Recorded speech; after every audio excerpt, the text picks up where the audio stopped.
आपल्यासोबत उपमहापौर संजय गाडी सुद्धा आहेत. आपण त्यांच्याशी बोलूयात. संजयजी, कुठलीही पावसाळापूर्व कामं झालेली नाहीयेत म्हणून या दुर्घटना घडतात असं काही वेळापूर्वी किशोरी पेडणेकर यांनी म्हटलं आणि आता यशवंत किल्लेदार सुद्धा आपल्या सोबत आहेत. चुकीचा आरोप त्यांनी करता कामा नये.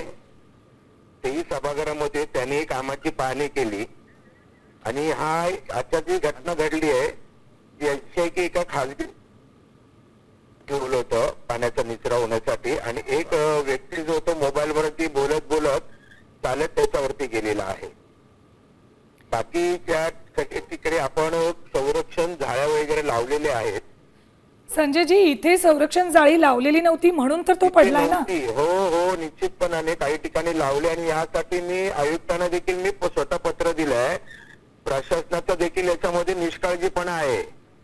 या जिथे आपण संरक्षण झाड्या लावल्या नसतील तिथे संरक्षण झाड्या लावायला पाहिजेत. यशवंतजी, ऐकताय तुम्ही, संरक्षण जाळ्या लावायला पाहिजे. जुलै महिन्यामध्ये महापौरांकडून असं वक्तव्य येतंय.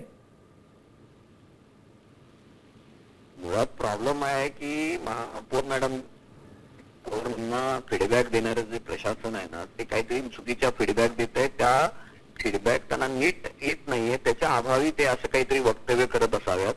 खर तर प्रशासनाने पूर्ण दुर्लक्ष केलेलं आहे, पूर्ण दुर्लक्ष केलं. आम्ही वेळोवेळी सभागृहात फोटो व्हिडिओ दाखवले होते पण त्याच्यावर कोणीही गांभीर्याने घेतलं नाही. आम्हाला त्यांना वाटलं की विरोधक आहेत म्हणून विरोध करतायत. तर नाही, आम्ही पोटतिडकीने बोलत होतो पण त्यांनी गांभीर्याने घेतलं नाही. त्याचे हे सगळे परिणाम आहेत. नुसती नालेसफाई नाही तर ही जी गटर लाईन असतात ना, हे चेंबर्स असतात गटरचे किंवा स्ट्रॉंग वॉटर लाईन्स, या सुद्धा योग्य पद्धतीने साफसफाई होत नव्हती. याचं देखील प्रात्यक्षिक आम्ही त्यांना दाखवलं होतं की हे बोला संजयजी, बोला, उत्तर द्या.